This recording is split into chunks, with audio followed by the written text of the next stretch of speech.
सह्याद्रीच्या पर्वतरांगा परिसरातील नाणेघाटात आदिवासी शेतकऱ्यांमध्ये भात रोपं टाकण्याची लगबग सुरू झाली आहे। यंदा मे महिन्यामध्ये शेतकऱ्यांनी भात रोपं टाकायला सुरुवात केली आहे।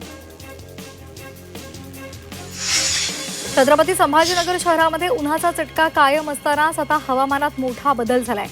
शहरामध्ये बुधवारी कमाल तापमान 39.6 अंश सेल्सिअस तर किमान तापमान 26.1 अंश सेल्सिअस नोंदवलं गेलंय। हवामान विभागाकडून आज वादळी वाऱ्यासह पावसाचा येलो अलर्ट दिला गेलाय। राज्यामधील वाढत्या उष्णतेचा जनावरांवर सुद्धा परिणाम होऊ लागलाय। नाशिकमध्ये पारा 40शी पार पोहोचलाय, त्यामुळे गायींच्या दुधावर परिणाम झालेला आहे। दूध उत्पादनात घट झाली आहे, त्यामुळे गोठ्यातील तापमान नियंत्रणात ठेवण्यासाठी पशुपालकांना अनोखी शक्कल लढवली आहे। लासलगाव इथले शेतकरी प्रमोद पाटील यांनी गोठ्यामध्ये फॉगर बसवलेले आहेत, त्यामुळे गोठ्यातलं तापमान नियंत्रणात राहण्यास मदत होते। छत्रपती संभाजीनगरच्या नवीन पाणी पुरवठा योजनेचं वाढीव पाणी या योजनेमधूनच दिलं जाणार आहे। शहरातील पाण्याचा गॅप कमी करण्याला प्रशासनाचं प्राधान्य असेल, अशी माहिती महापालिका आयुक्तांनी दिली आहे। उच्च न्यायालयाच्या आदेशानुसार 12 जूनच्या सुरुवातीला 50 MLD वाढीव पाणी मिळणार आहे। 2025-26च्या हंगामामध्ये देशभरात 273.9 लाख टन कांद्याचं उत्पादन होणार आहे, असा अंदाज वर्तवण्यात आलाय। हा अंदाज केंद्रीय कृषी आणि शेतकरी कल्याण मंत्रालयानं वर्तवलाय। या हंगामामध्ये 0.73% इतका कांदा खरेदी करण्याचा निर्णय केंद्रीय ग्राहक व्यवहार, अन्न आणि सार्वजनिक वितरण मंत्रालयानं घेतलाय। पावसाळा तोंडावर आल्यामुळे हिंगोलीच्या आरोग्य विभागानं कंबर कसली आहे। जिल्ह्यामधील 5ही तालुक्यातील ग्रामीण रुग्णालयांमध्ये स्वच्छता मोहीम राबवली जाणार आहे। जिल्हा शल्य चिकित्सक डॉक्टर नितीन तडस यांच्यासह आरोग्य अधिकारी आणि कर्मचाऱ्यांनी एकत्र येत संपूर्ण रुग्णालय परिसर चकाचक केलाय। कोकण रेल्वेनं दरवर्षीप्रमाणे याही वर्षी पावसाळी वेळापत्रक जाहीर केलंय। 15 जून 20 ऑक्टोबर या कालावधीसाठी विशेष पावसाळी वेळापत्रक लागू करण्याची घोषणा केली। यामुळे कोकण मार्गावरील रेल्वे गाड्यांचा वेग कमी केला जाणार आहे, त्यामुळे प्रवाशांना विलंब होणार आहे। कोयना धरणामधील पाणी पातळी खालावल्यामुळे धरणातील पाणीसाठा अवघ्या 12.4 TMC वर आलाय।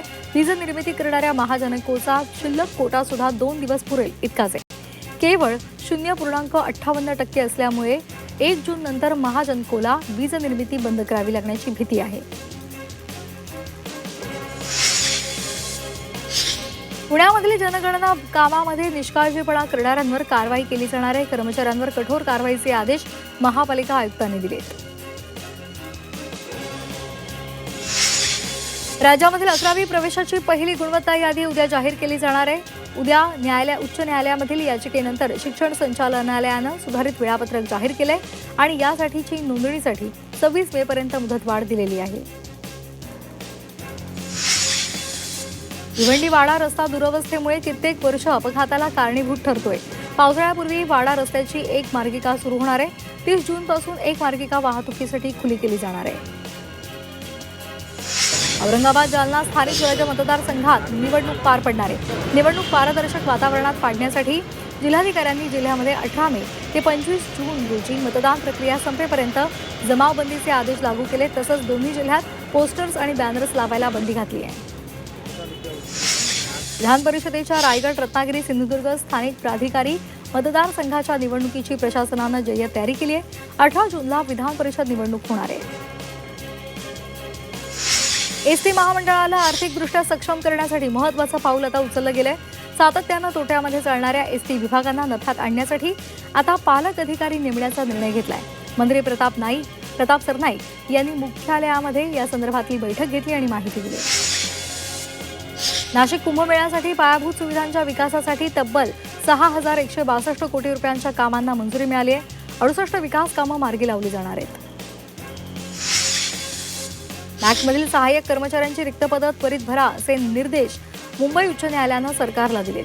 न्यायालयामधील रिक्त पदांमुळे दैनिक कामकाजावर याचा परिणाम होत असल्याचा मुद्दा बार असोसिएशननं उपस्थित केला आहे।